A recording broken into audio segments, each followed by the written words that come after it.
ఇక్కడికి వచ్చేసినటువంటి మీడియా మిత్రులందరికీ నమస్కారం.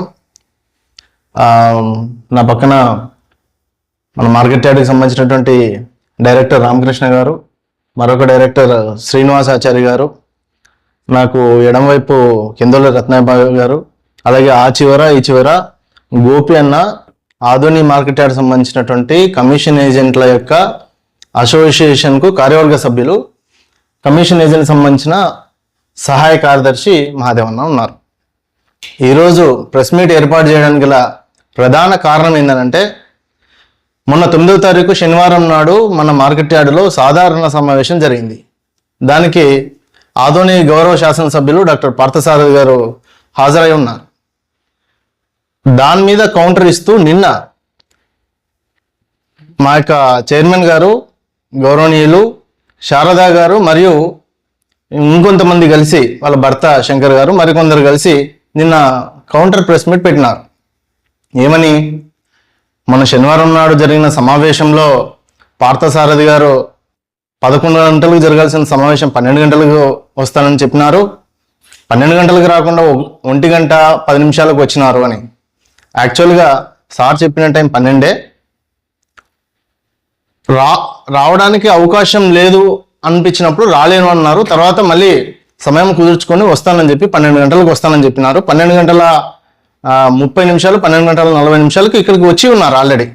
మీకు డౌట్ ఉంటే సీసీ కెమెరాలు కూడా చెక్ చేసుకోవచ్చు, దాంట్లో ఏం అనుమానం లేదు. అదేదో పెద్ద నేరమైనట్టు గంట ఆలస్యమైనారు అన్నట్టు చెప్పడం భావ్యం కాదు.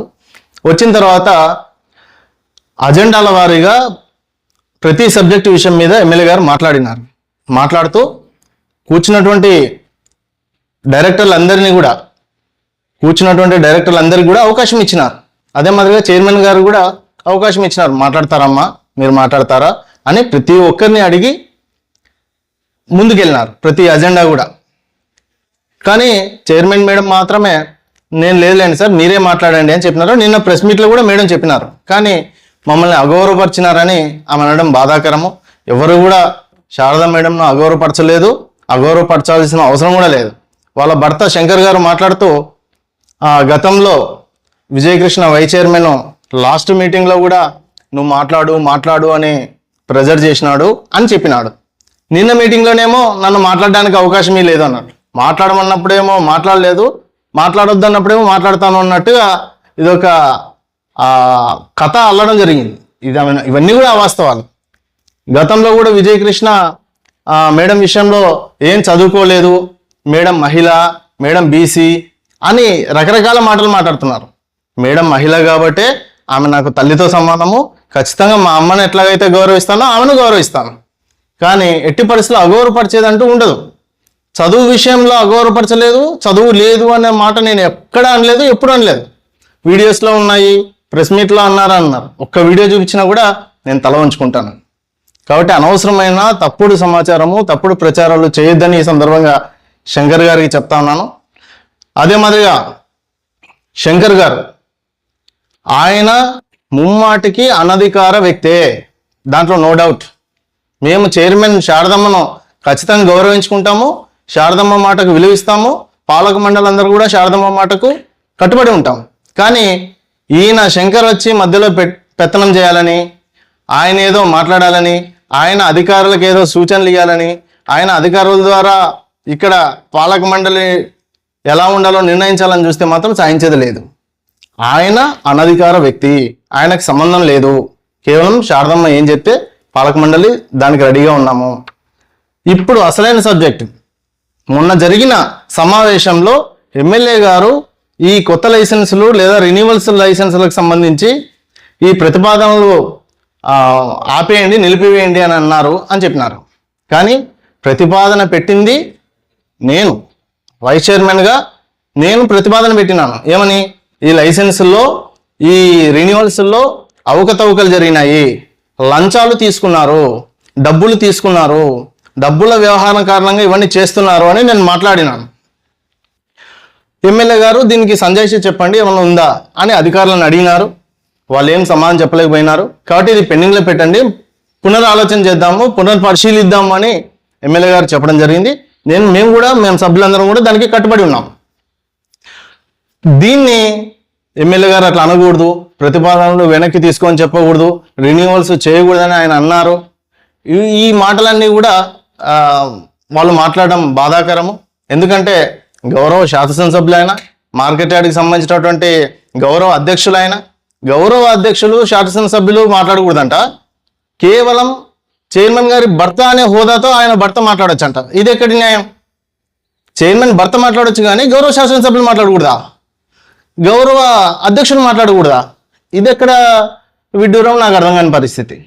కాబట్టి నేను ప్రజలకు కానీ, ఇక్కడున్న దళారీలకు కానీ, ఇక్కడున్న అధికారులకు కానీ నేను చెప్పాలనుకుంటున్నా ఏంటంటే, ఎట్టి పరిస్థితుల్లో అనధికార వ్యక్తులను ఎంకరేజ్ చేయకండి.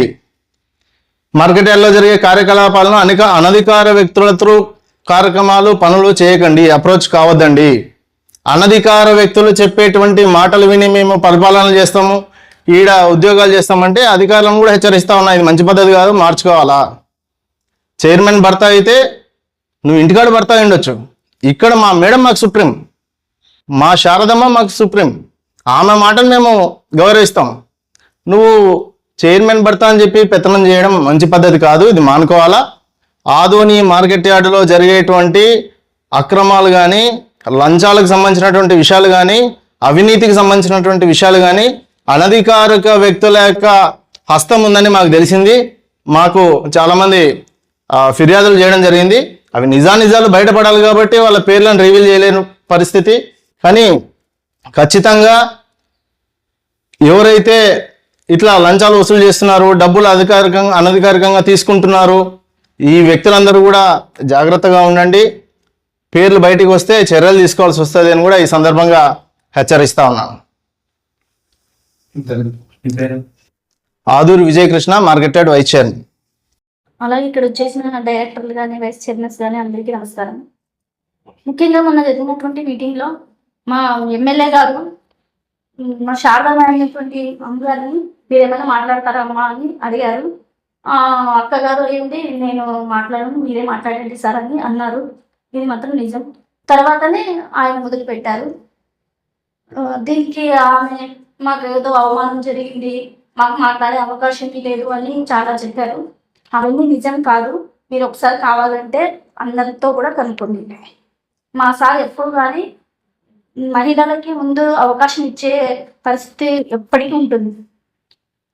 కాలం కూటమి ప్రభుత్వంలో హోదా ఇవ్వడం జరిగింది. ఎమ్మెల్యే గారిని విధంగా ప్రెస్ మీట్ ఇచ్చి కూటమికి భిన్నపరచడానికి ఎప్పుడు కూడా కూటమికి ఆయన విరుద్ధం ఏం చేయలేదు. కూటమి ప్రభుత్వంలో హోదా ఇవ్వడం జరిగింది కూటమి ప్రభుత్వం. కానీ ఎమ్మెల్యే పైన ఈ రకంగా నిందలేయడం ప్రజలు ఏ రకంగా మెసేజ్ పోతారు? ఇది దురదృష్టకరం అన్న. కూటమి ప్రభుత్వంలో 3 పార్టీలు కలిసి మార్కెట్ యార్డులో పాలక మండలిని నియమించుకున్నాము. Janasena, Bharatiya Janata party, TDP party 3 పార్టీలు కలిసికట్టుగా ఇక్కడ పాలక మండలిని ఏర్పాటు చేసుకొని మార్కెట్ యార్డును సమర్థవంతంగా అభివృద్ధి వైపు నడపాలనే ఒక సంకల్పంతో మేము పనిచేస్తా ఉన్నాము. అయితే మరి కేవలం అదే చెప్తా ఉన్నారు, మధ్యలో వచ్చినటువంటి అనధికారిక వ్యక్తులు ఎవరైతే ఉన్నారో వాళ్ళ యొక్క పనితీరు వల్ల, ప్రవర్తన కారణంగా కొంత డిస్టర్బెన్స్ జరుగుతూ ఉంది. నేను మా శారదమ్మను కూడా రిక్వెస్ట్ చేస్తా ఉన్నా, అమ్మ మీకు లాస్ట్ టైం కూడా ప్రెస్ మీట్ జరిగినటువంటి సమావేశంలో చెప్పినాను, మిమ్మల్ని అనవసరంగా మీ భర్త గారైన శంకర్ గారే తొక్కేస్తున్నారు. మీరు మహిళ కాబట్టి ఆయన పెత్తనం చేస్తున్నాడు, కాకపోతే ఆయన భర్త కాబట్టి ఒకే కారణం చేత మీరు ఏమన్నా మాట్లాడలేకపోయి ఉండొచ్చు. మీరు భార్య, ఆయన భర్త కాబట్టి మాట్లాడలేకపోయి ఉండొచ్చు. కానీ దయచేసి అర్థం చేసుకోండి అమ్మా, మహిళలు దేంట్లో తక్కువ లేరు, మహిళలు అన్నిట్లో రాణిస్తున్నారు. ఆయన నిన్న ప్రెస్ మీట్లో కూడా మా మేడం శారద మేడంని అవమానించినాడు. ఏమని? ఆమె వంట చేసుకుంటుంది, ఆమె ఇంట్లో పని చేసుకుంటుంది, ఆమెకి చదువు రాదు అని ఆయన చెప్పినాడు. అమ్మగా చెప్పింది. ఇది తప్పు, అట్లా చెప్పకూడదు. చైర్మన్ అయిన తర్వాత హుందాగా ఇక్కడ కార్యకలాపాలు నడుపుతారు. మహిళ కాబట్టి ఇంట్లో సహజంగానే వంట చేస్తారు. మా అమ్మ వంట చేయదా? ప్రతి ఇంట్లో మహిళ వంట చేస్తారు కదా, అది చెప్పడం ఎందుకు? నువ్వు వంట చేసుకునే వాళ్ళు అంట్లు తోముతో ఇవన్నీ చెప్పాలనా? ఇది చెప్పకూడదు, ఇది మంచి పద్ధతి కాదు. శంకరన్న, మీరు కూడా విలేకరుల ముందు, మీడియా ముందు ఎట్లా మాట్లాడాలో నేర్చుకోండి. అటువంటి అసభ్యకర, లేకపోతే ఇబ్బందికర, లేకపోతే మా చైర్మన్ అవమానించే విధంగా మీరు మాట్లాడడం మంచి పద్ధతి కాదు అని కూడా నేను చెప్తాను.